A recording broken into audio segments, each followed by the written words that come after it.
오늘 주신 하나님 말씀은 빌립보서 4장 6절에서 9절 말씀입니다. 빌립보서 4장 6절에서 9절 말씀을 우리 다 함께 한 목소리로 합독하겠습니다.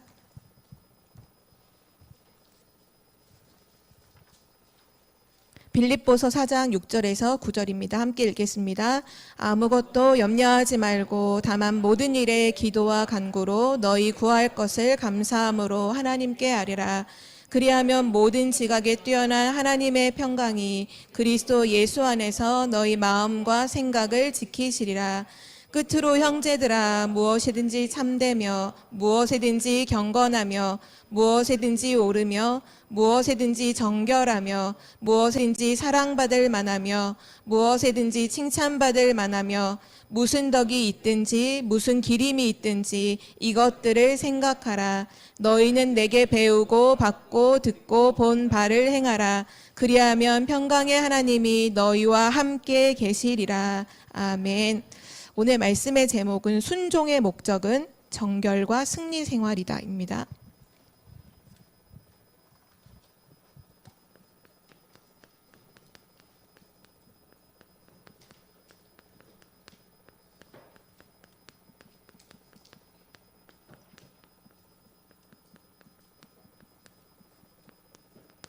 순종의 목적은 정결과 승리 생활이다. 우리가 계속해서 수요 이 현장복음 메시지로 오늘 53과인데요. 현장복음 메시지 53과인데요. 순종에 대한 말씀이 계속 나오고 있죠. 순종이란 말씀이 이제 나오면 계속 뭐와 결부를 시키셔야 하냐 하면 말씀과 결부를 시키면 돼요. 순종하라는 건 뭐냐? 말씀을 따라가라는 거예요. 그럼 오늘 제목은 말씀 따라가는 것의 목적은 결국 정결과 승리 생활이라는 거겠죠. 순종은 하나님의 말씀을 따라가라는 것입니다. 하나님의 말씀을 따라간다는 건 하나님의 말씀을 누린다는 거예요.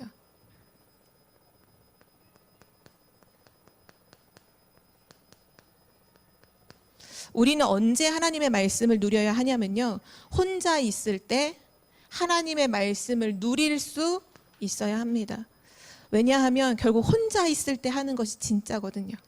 혼자 있을 때의 나의 모습이 그게 진짜 나의 모습이잖아요. 우리는 이중생활, 삼중생활, 포장을 다 할 수 있어요. 그래서 다른 걸로는 이렇게 다 보여지는 식으로 할 수 있지만 결국 언제 우리가 말씀을 누려야 하냐면 혼자 있을 때 하나님의 말씀을 생각하고 그 말씀을 누릴 수 있어야 돼요. 또 우리는 언제 하나님 말씀을 누려야 하냐면요. 결국은 우리가 살면 사람을 만나잖아요.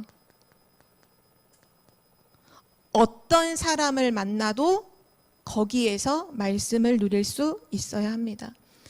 요셉을 예를 들자면 요셉을 미워했던 그 형들을 만나든지 보디발을 만나든 보디발의 아내를 만나던 감옥 안에 간수를 만나던 왕을 만나던 누구를 만나든지 거기서 말씀을 누릴 수 있어야 돼요. 근데 대부분의 사람들은 사람을 만나면 말씀을 놓쳐요. 그리고 사람들의 말에 영향을 받고 사람들의 말을 따라가죠. 그래서 실패하는 것입니다. 우리는 언제 말씀 누려야 하냐?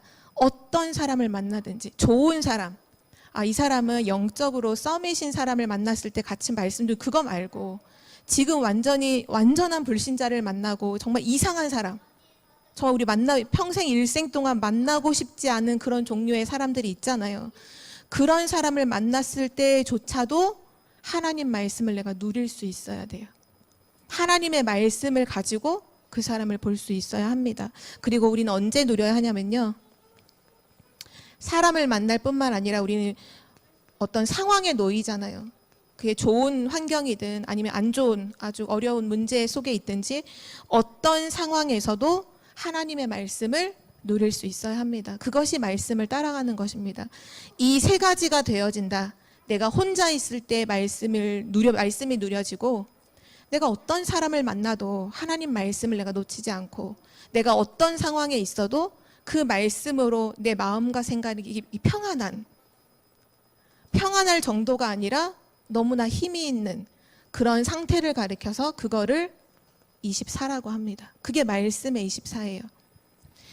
이번 주에 우리가 2부 강단 말씀에서도 나왔었고 또 본문 강단 말씀에서도 나왔지만 복음 24라는 말씀을 2부 예배 때 하셨잖아요. 그게 시간적으로 24시 계속 이걸 붙잡고 있고 뭐 화장실도 안 가고 이런 의미가 아니라 바로 이 의미를 말해요. 혼자 있을 때도 내가 누구를 만나도 내가 어떤 상황에 있어도 변함이 없이 말씀을 누릴 수 있는 상태.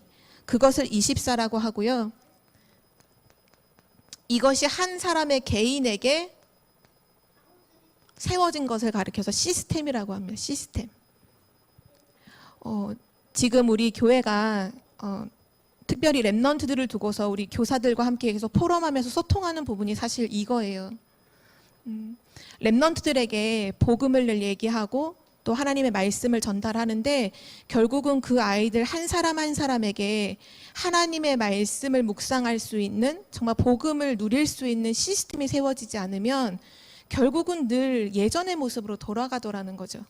뭔가 은혜 받고 뭐 수련회를 간다거나 조금 집중할 때 있잖아요. 우리가 다 삶에서 보면 집중할 때 뭔가 집중 훈련 또는 뭔가 개인이 조금 은혜 받아서 집중할 때는 되는데 또 막 혼자 있을 때 무너지는 사람 있고 이상한 사람을 만나면 또 영향받아서 또 막 거기로 가는 사람 있고 괜찮은 것 같았는데 어떤 어려운 상황이 오니까 확 낙심해 버리는 경우도 있고 그 이유가 뭐냐 하면 다른 게 아니라요.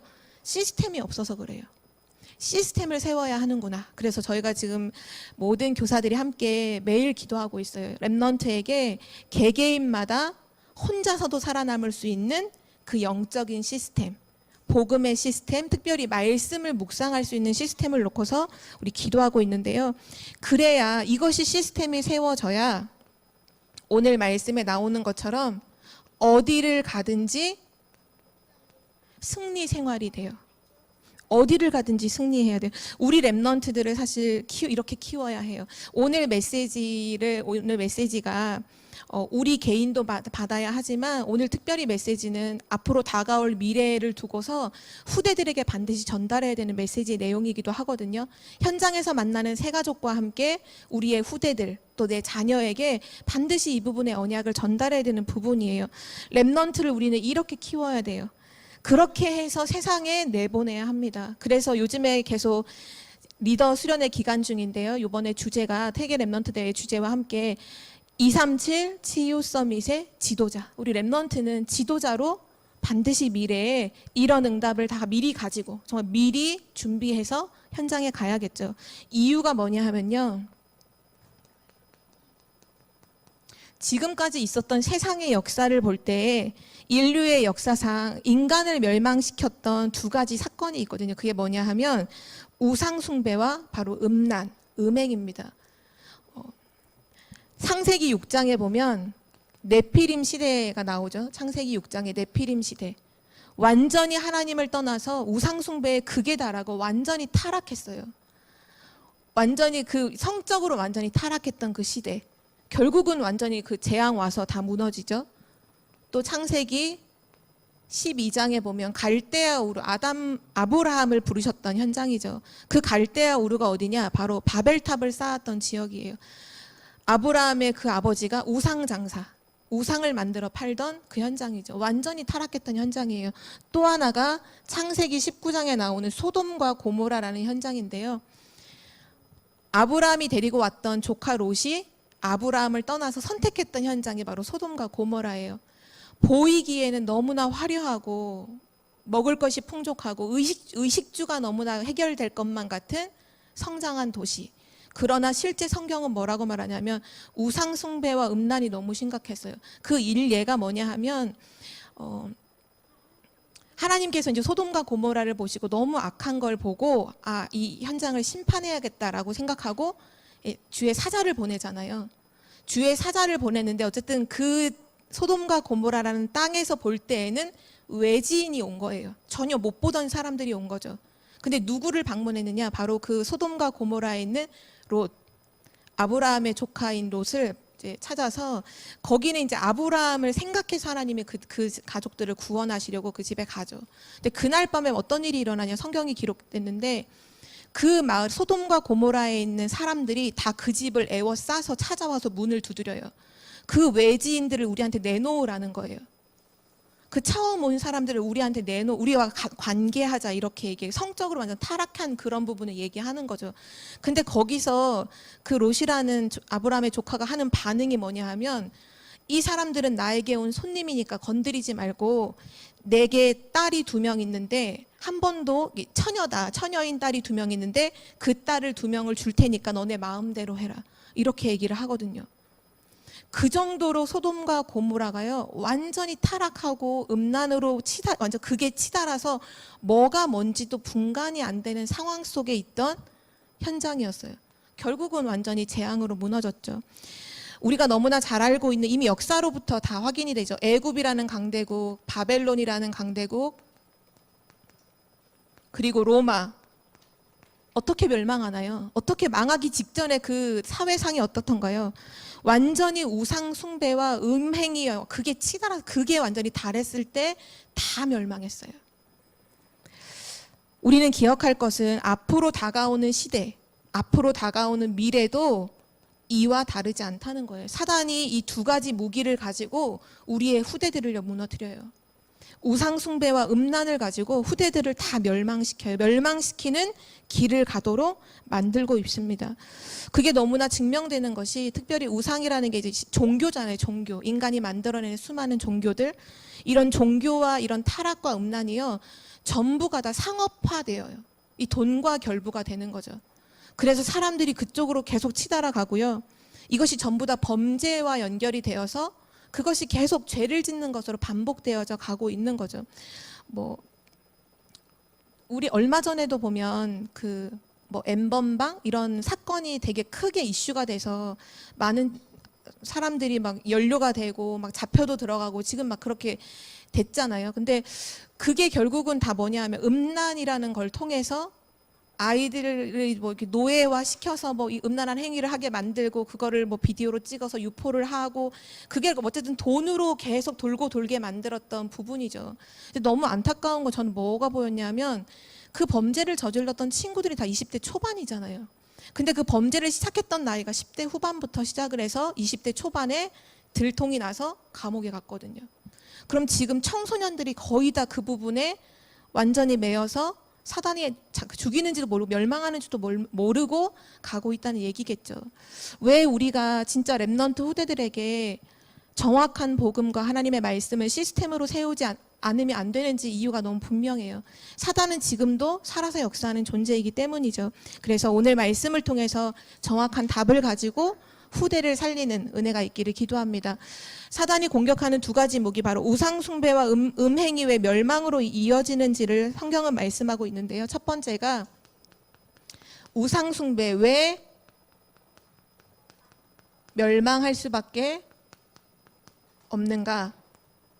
그 시작이 창세기 3장이기 때문입니다. 창세기 3장 1절에서 5절에 그 흑암이 그 뱀을 이용해서 아담과 하와를 속이죠. 그때 속일 때 너 모든 거 먹지 말라고 했냐? 아니, 동산 중앙에 있는 것만 먹지 말라 했는데, 선악과만 먹지 말라 했는데, 아니다, 먹어도 된다, 안 죽는다.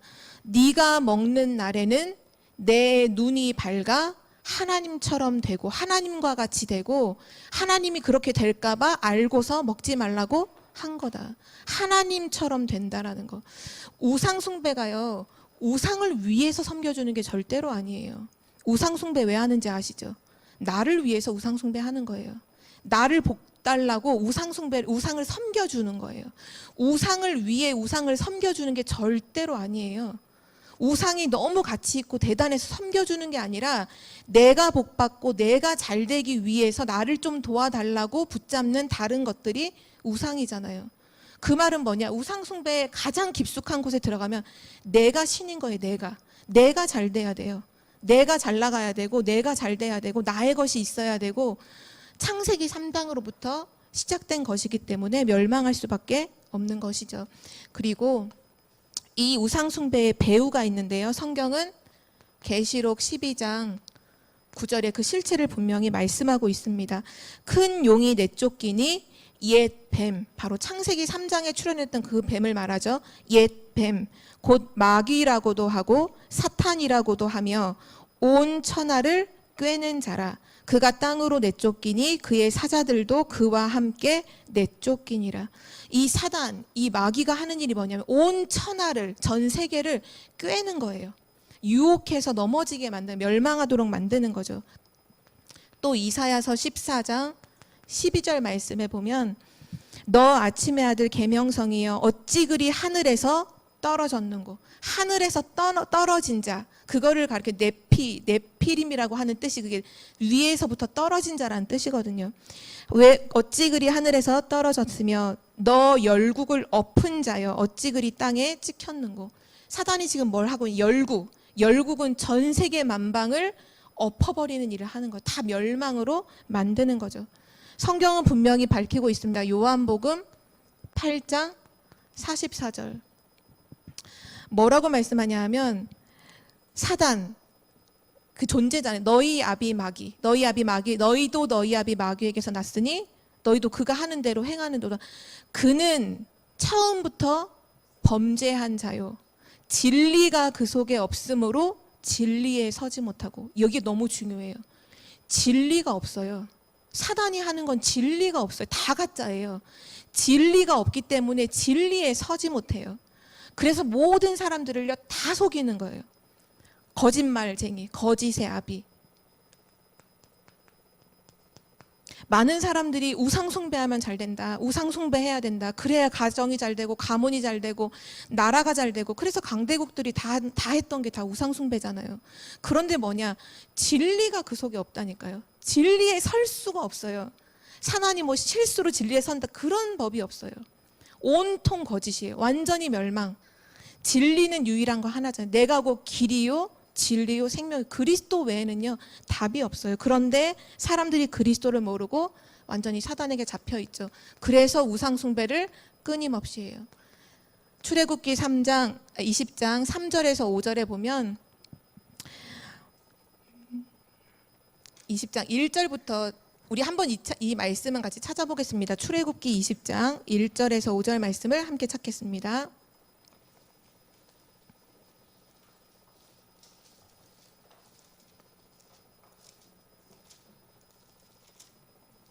출애굽기 20장 1절부터 5절인데요. 제가 한 절, 여러분이 한 절 읽으시고 마지막 5절은 함께 읽겠습니다.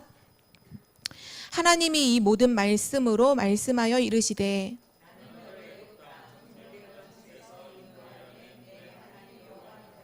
너는 나 외에는 다른 신들을 내게 두지 말라.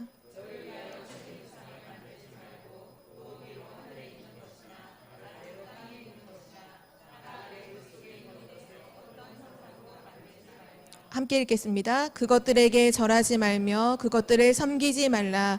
나 내 하나님 여호와는 질투하는 하나님인즉 나를 미워하는 자의 죄를 갚되 아버지로부터 아들에게로 3, 4대까지 이르게 하거니와. 아멘. 5절 하반절에 보면 나를 미워하는 자의 죄를 갚되라고 말씀하고 있거든요. 우상숭배는 뭐냐? 하나님이 말씀하시는 죄예요. 우상숭배는 죄이기 때문에 멸망할 수밖에 없죠. 그 죄로 인한 재앙이 오늘 가정과 가문으로 3, 4대까지 이르기까지 이 재앙이 온다고 하나님 말씀하고 계시고요. 또 고린도전서 10장 20절에 보면 이방인이 제사하는 것은 귀신에게 하는 것이니 나는 너희가 귀신과 교제하는 자가 되기를 원하지 않는다라고 말씀하고 계시죠. 제사하는 거 귀신을 섬기는 거예요. 가정과 가문과 후대를 망하게 하는 가장 빠른 길이요, 제사하고 우상숭배하는 것입니다. 그래서 많은 사람들이 얘기하잖아요. 자녀가 잘 돼가고 후손이 잘 되게 하기 위해서 우상숭배하고 제사를 끝까지 못 놓잖아요. 불신자들이. 특히 제사라는 부분에 있어서 걸려있는 사람들이 너무 많잖아요. 그게 완전히 사단의 거짓말이에요. 제사를 지낸다는 건 뭐냐 하면 내 자녀를 망하게 해달라고 비는 것하고 똑같은 거예요. 근데 사단은 그걸 완전히 바꿔서 자녀가 잘 되는 길이라고 하니까 그 길을 가는 거죠. 저희가 이번에 지난주에 캠프를 했을 때 민서랑 저랑 같이 여기 한 지역의 한 가정, 한 건물에 무속인이 4군데가 있는 곳을 이제 목사님이 다녀와라 해서 같이 갔었거든요. 문을 두드리니까 3군데는 문이 다 닫혔고 1군데가 문이 열려서 들어가서 만나서 잠깐 대화를 하고 왔어요. 뭐 어렸을 때부터 뭔가 막 보였대요. 무슨 방울이 보이고 막 이렇게 뭔가가 다른 사람들의 그런 걸 맞추게 되고, 근데 자기도 처음에는 안 하려고 많이 했다고 하더라고요. 근데 어디서 딱 이거를 항복을 했냐 하면 자녀에게 문제가 간다라는 것 때문에 결국 이 길을 선택을 했다고 하더라고요. 모든 사람들이 자녀라는 부분은 다 소중하잖아요. 그래서 자녀에게 위험이 간다 그러면 다 그거를 너무너무 싫어하고 본인을 희생해서라도 자녀에게 어려움을 막으려고 하는 게 부모들이죠. 근데 사단은 어떻게 속이느냐? 이게 자녀를 위한 거라고 속여요. 그래서 우상숭배 못 나요. 근데 자녀가 완전히 망하는 길이 우상숭배. 진짜 우상숭배 많이 하는 가정과 가문 한번 보세요. 자녀들 정신문제, 영적문제 심각합니다. 특히 종갓집은요, 정신병으로 시달리는 사람 너무 많아요. 사단이 완전히 속이는 거죠. 왜냐? 귀신을 섬기는 거예요. 귀신은 죽이고 멸망시키는 자입니다. 계시록 14장, 요한계시록 14장 10절에서 14절에 보면 우상숭배하는 자에게는 하나님의 진노가 임할 뿐만 아니라 그 우상숭배를 함으로 인해 오는 그 고통이 마지막 11절, 14절이 아니라 11절인데요. 11절에 보면 이렇게 말씀하고 있어요. 우상에게 경배하고 그의 이름표를 받는 자는 누구든지 밤낮 쉼을 얻지 못하리라 하더라.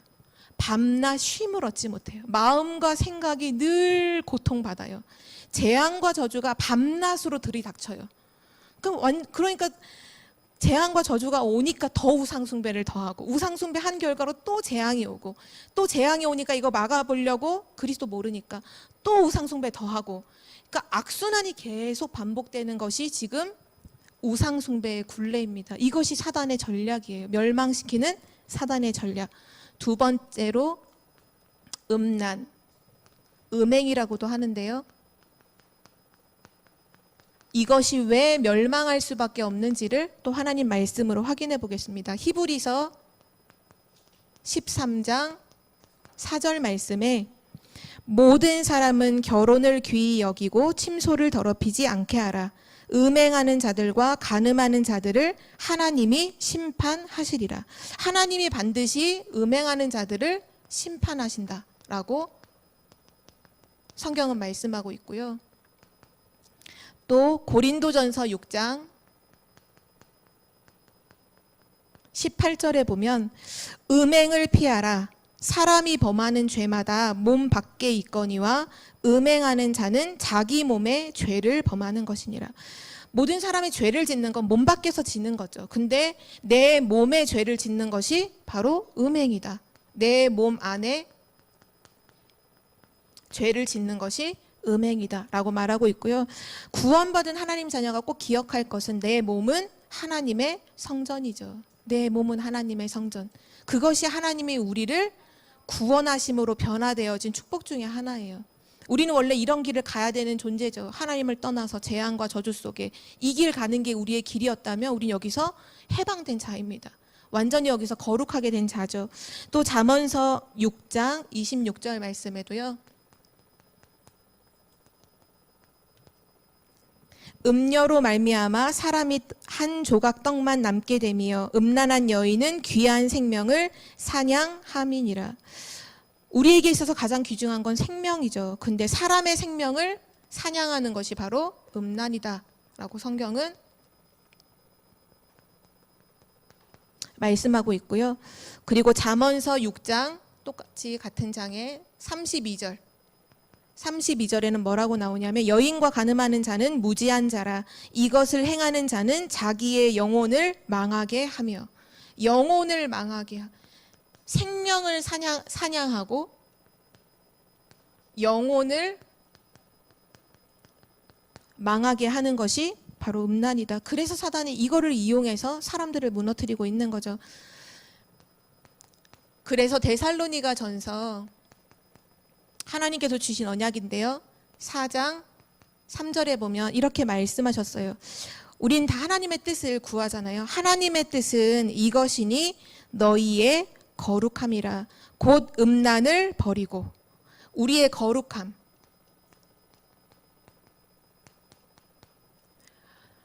거룩함이라는 거는 내가 깨끗해져야지, 내가 깨끗해질 거야 라고 하는 내가 노력에 의해서 뭔가 의를 행하는 게 아니에요. 성경에서 말씀하시는 거룩함은 그리스도로 옷 입는 것입니다. 그리스도로 옷 입는 거예요. 그리스도를 붙잡는 것이, 그것이 거룩함이에요. 그것이 하나님의 뜻입니다. 우리가 음란을 다 해결하고 그리스도를 붙잡는다? 불가능해요. 문제를 다 해결하고 내가 노력해서 다 해결하고 내가 그 다음에 제대로 집중할게요. 평생 집중 못합니다. 그리스도를 붙잡으면 벗어나게 되는 거예요. 자유하게 되는 거예요. 그리스도를 붙잡는 은혜가 있기를 기도합니다. 그래서 세 번째, 어떻게 하면 이것을 해결할 수 있는가?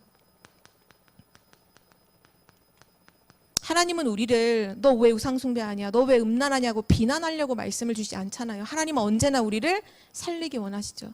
그래서 그것이 사단에게 속는 것임을 밝히고 우리에게 말씀을 주고 계시는데요. 중요한 부분이 우리 마음이라는 부분인데요.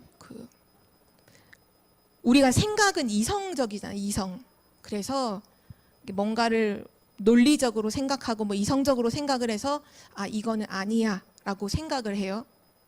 근데 마음은 자꾸 그게 하고 싶어요. 그럼 어떻게 되는 줄 행동을 어떻게 할까요? 해요. 우리 이성적인 생각으로 안 해야 돼. 하지 말아야지. 이건 나쁜 거야. 근데 마음은 하고 싶어요. 그럼 한다니까요. 생각과 마음이 일치가 안 되고 우리 분리되는 경우가 너무 많잖아요. 중요한 건 뭐냐 하면 마음이에요. 우리 마음. 결국은 내 마음 속에 무엇이 담기느냐가 다예요.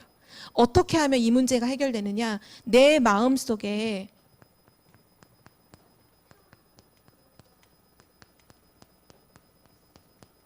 무엇이 담기는가? 창세기 37장 11절에 보면 요셉이 하는 그 꿈 얘기를, 언약적인 꿈 얘기를 야곱은 어떻게 하죠? 마음에 두었더라, 마음에 담았더라, 이렇게 말씀하고 있거든요. 그걸 잊지 않는 거예요. 또 시편 119편 11절 말씀에 보면 다윗이 이런 고백을 해요. 내가 주께 범죄하지 아니하려 하여 주의 말씀을 내 마음에 두었나이다. 되게 중요한 말씀이죠. 내가 하나님께 범죄하지 않으려고, 내가 죄 짓지 않으려고 뭐 했느냐? 주의 말씀을 내 마음에 두었나이다. 또 여기 14절에 보면 또 중요한 말씀이 나오는데요. 119편이 아니라 시편 19편 14절에도 보면 다윗은 이런 고백을 하고 있어요. 나의 반석이시요 나의 구속자이신 여호와여, 내 입의 말과 마음의 묵상이 주님 앞에 연락되기를 원하나이다. 우리의 마음의 묵상, 되게 중요한 부분이죠. 결국은 내 마음 속에 하나님 말씀이 묵상되어진다. 영적 서밋의 상태입니다. 아까도 말씀이 누려지는 시스템 이런 얘기를 했었는데요. 정말 중요한 게 뭐냐 하면 실제 하나님의 말씀이 내 마음속에 진짜 묵상이 돼야 해요. 말씀을 듣고 녹취는 하지만 실제 묵상이 안 되어진다. 그럼 말씀이 내 것이 안 돼요. 그럼 내 삶과 연결되지 않아요. 실제 나의 문제에 말씀이 적용되어서 말씀의 능력을 체험하지 못해요. 말씀을 다 가지고 있는데, 완전한 말씀이고 능력의 말씀을 다 가지고 있는데 그 말씀이 묵상되지 않아서 내 마음에 없기 때문에 다른 것이 차 있는 나의 마음에 있는 지금 다른 것 가지고 하다가 실수하고 넘어지는 게 대부분이죠. 우리의 마음속에 무엇이 담겨야 하는가? 하나님의 말씀이 내 마음속에 담겨 있어야 합니다. 로마서 8장 7절에 뭐라고 말씀했냐면, 로마서 8장 7절에 육신의 생각은 하나님과 원수가 되나니 이는 하나님의 법에 굴복하지 아니할 뿐 아니라 할 수도 없음이라. 이게 무슨 말이냐면 우리의 생각 가지고는 불가능하다는 거예요. 내 생각으로 안 해야지, 안 해야지, 안 해야지. 불가능하다니까요. 육신의 생각으로는요 불가능해요. 뭐 해야 되냐? 내 마음속에 하나님의 말씀이 담겨야 합니다. 그래서 로마서 13장 14절에 보면 오직 주 예수 그리스도로 옷 입고 정욕을 위하여 육신의 일을 도모하지 말라. 뭐 하라고 하셨죠? 그리스도로 옷 입으라. 이때 당시 이것을 성경을 기록할 당시에 옷이라는 부분은요 신분을 나타내요. 그래서 왕은 자주 색깔 옷을 입고 이런 옷을 통해서 그 사람의 신분이 갈려지거든요. 그리스도로 옷 입으라는 말이 뭐냐? 너는 하나님의 자녀다. 그리스도 예수 안에 있는 너는 하나님의 자녀다. 그 신분을 가지고 이기게 된다는 거죠. 넘어서게 된다는 거죠. 그래서 내 마음은 몸의 지휘본부다. 마음을 다스려야 합니다. 그러면 이제 어떻게 더 구체적으로 어떻게 다스릴 것인가? 첫 번째로 먼저 깨달을 사실이 있어요. 먼저 깨닫는 것이 중요해요.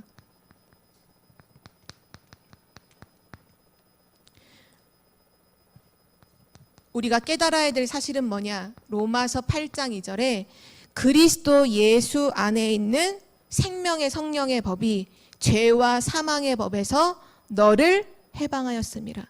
내가 싸우기 이전에 먼저 있는 사실이 뭐냐? 그리스도께서 우리를 해방시키셨어요. 그래서 우리는 싸우며 이기는 거예요.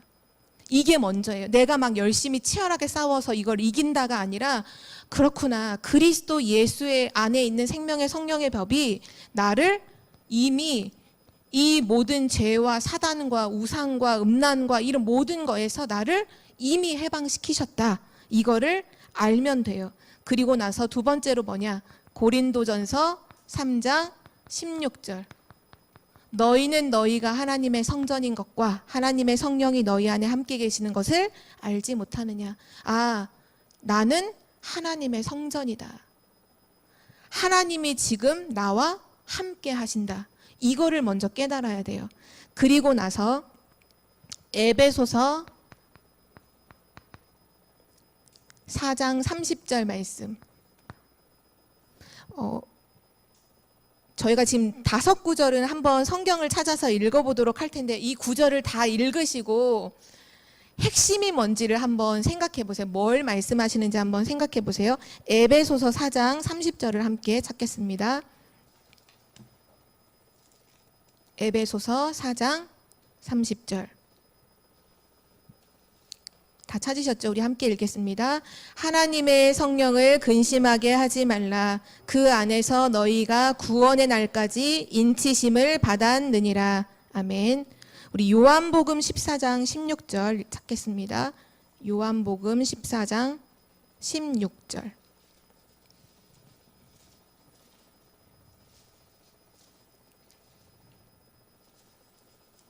네, 우리 16절 한 절 함께 읽겠습니다.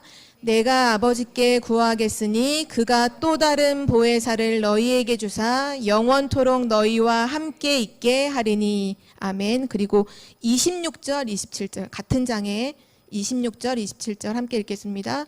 보혜사 곧 아버지께서 내 이름으로 보내실 성령 그가 너희에게 모든 것을 가르치고 내가 너희에게 말한 모든 것을 생각나게 하리라.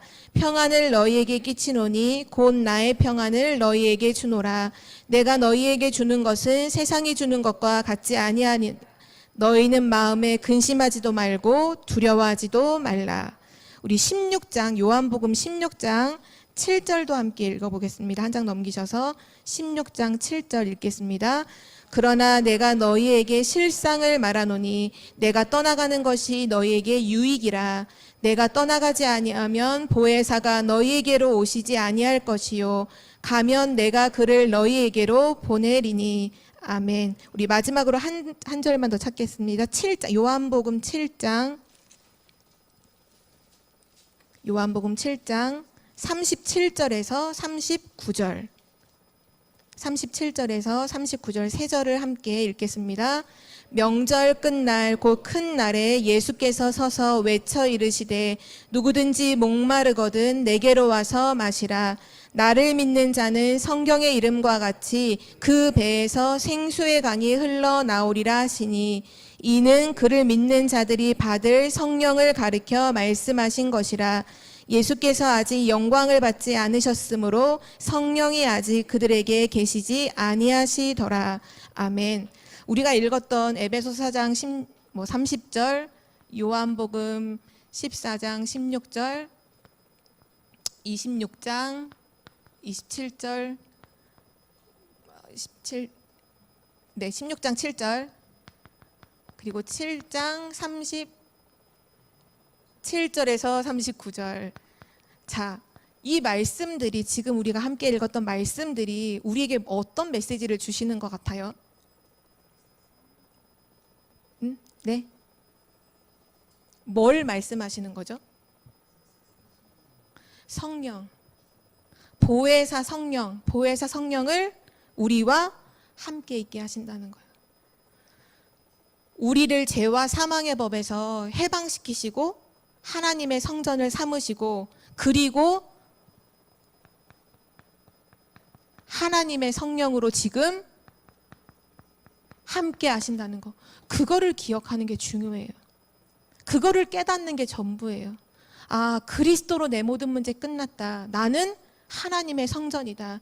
지금 하나님의 성령이 나와 함께 하신다. 사단이 공격을 못해요. 이거를 놓치고 살면요, 사단이 계속 공격을 해요. 우리가 아무리 바르게 하고 정직하게 하고 제대로 해도요, 사단은 마음대로 공격하는 게 사단이에요. 이번 주 강단 말씀 서론에 목사님 말씀하셨죠. 어떤 사람들이 승려들이 모여서 거리두기 안 지킨 거, 목사님들도 비슷하더라. 목사님까지도 공격하는 게 사단. 그러니까 모든 그 어떤 사람도 공격하는 게 사단이잖아요. 근데 그 사단이 공격을 하지 못해요. 누구를요? 나는 그리스도 예수 안에서 다 끝났어. 하나님이 나와 지금 함께 하셔. 나는 하나님의 성전이야. 그 믿음을 갖고 있는 사람은요, 벌벌 떨어요. 공격을 못해요. 이거를 깨닫는 것이 중요합니다. 이게 복음이에요. 종교는 우리에게 뭘 하라고 하지 않아요. 하나님이 주신 언약을 깨닫고 믿으라고 말씀하시는 거죠. 한 구절만 더 보면요, 갈라디아서, 우리 계속 요즘에 강단 말씀에 읽는 구절이죠. 갈라디아서 5장 16절에는 이렇게 말씀하셨습니다. 내가 이르노니 너희는 성령을 따라 행하라. 그리하면 육체의 욕심을 이루지 아니하리라. 성령을 따라 행하라. 성령을 누려라. 성령의 함께 하심을 누려라. 성령의 인도를 받아라. 그러면 반드시 이기게 된다는 거죠. 그리고 깨닫는 사실뿐만 아니라 이제 우리가 행해야 될 것이 있는데요. 행할 사실. 그게 뭐냐면요, 좀 전에도 방금 전에도 얘기했던 것처럼 결국은 항상 주의 성령이 나와 함께 하신다는 것을 순간순간 인식하는 것, 그것이 승리하는 길입니다. 이것을 가리켜서 성령 충만이라고 해요. 성령 충만. 하나님의 성령이 지금 나와 함께 하신다. 그렇기 때문에 또 뭘 행해야 되냐면, 항상 아까 서론에 나왔던 말씀과도 좀 비슷한데요, 매 시간마다, 결국 24시를 말하는 거죠. 그리고 매 장소에서, 모든 장소에서, 어떤 상황 속에서를 말하는 거죠. 그리고 매 사건, 모든 사건 속에서 정말 하나님이 나와 함께 하신다면 우리가 해야 되는 게 있죠. 그 하나님과 소통하는 거, 바로 기도입니다. 기도를 누리는 것입니다.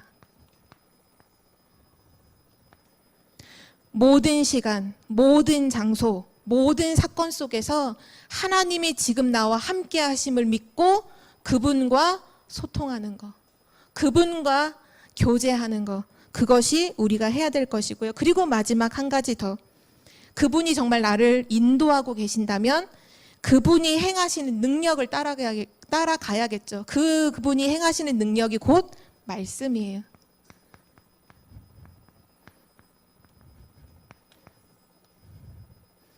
그냥 말씀을 따라가라가 아니라 정말 그리스도께서 모든 문제를 끝내시고 성령이 나와 함께 하시고 그분이 나를 인도하고 계시니 아무 염려하지 말고 말씀을 따라가라. 그 사람은 오늘 어떻게 된다고요? 승리 생활하게 된다. 다윗이 그런 고백을 하잖아요. 시편 1편 2절에 보면 오직 여호와의 율법을 즐거워하여 그 율법을 주야로 묵상하는도다. 다윗의 마음속에는 하나님의 말씀이 담겨서 늘 그게 묵상이 되는 거예요. 주야로 묵상하는 거죠. 그때 그 열왕기 막 그 보면 다윗의 기록에 보면 뭐라고 나오죠? 다윗이 어디를 가든지 여호와께서 이기게 하시니라. 승리 생활이다. 승리 생활.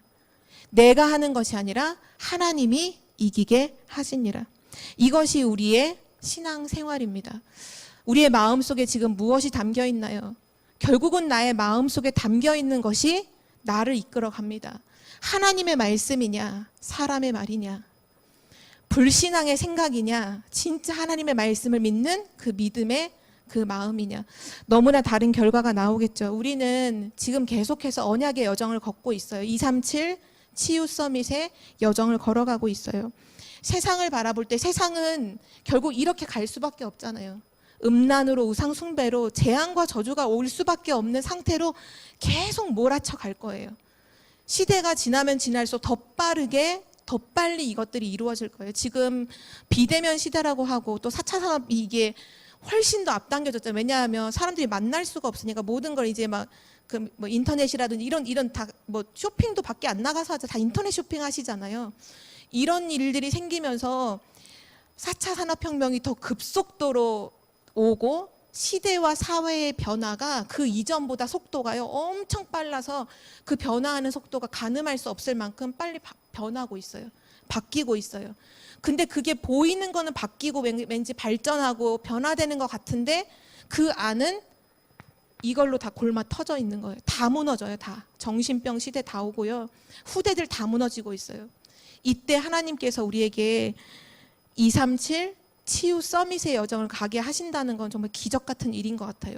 이 언약 속에서 세상 두려워하지도 말고 또 부러워하지도 말고 또 세상 우리가 막 복음 가졌어 나 랩넌트 하면서 세상을 우습게 보지도 말고 하나님이 우리에게 말씀하고 계시죠. 세상을 살려라. 세상을 살려라. 237 나라를 살려라. 병든 현장을 살려라. 후대를 살려라. 그래서 주신 말씀이 영적 파수꾼. 너는 영적 파수꾼. 너는 영적 의사. 너는 영적 대사다. 세상을 살려야 합니다. 오늘 이 말씀을 하나님의 말씀을 세상을 살릴 하나님의 말씀을 내 마음속에 완전히 편집하고 증인으로 가는 전도자들 되시길 기도합니다. 하나님 감사합니다. 오늘 귀중한 말씀을 우리에게 허락하여 주시니 감사드립니다. 하나님의 말씀을 따라가는 자 혼자 있을 때 누구와 함께 있든지 어느 상황에 있든지 하나님의 말씀을 묵상할 수 있고 그 말씀을 누릴 수 있는 사람 24의 사람 시스템이 세워진 사람으로 우리 모든 성도들이 서게 하시고 우리의 후대와 자녀를 이렇게 키울 수 있도록 은혜를 베풀어 주옵소서. 지금도 사단은 우상 숭배와 음란으로 우리를 멸망의 길로 끌고 가지만 하나님께서는 우리에게 237 치유 서밋의 여정을 걸어갈 수 있도록 은혜 베풀어 주시니 감사드립니다. 날마다 말씀 속에서 영적 파수꾼으로 서게 하여 주옵소서. 날마다 영적인 의사로 영적인 대사로 굳건히 서게 하여 주옵소서. 세상을 살리는 자가 되게 하옵소서. 감사를 드리며 주 예수 그리스도의 이름으로 기도드립니다. 아멘.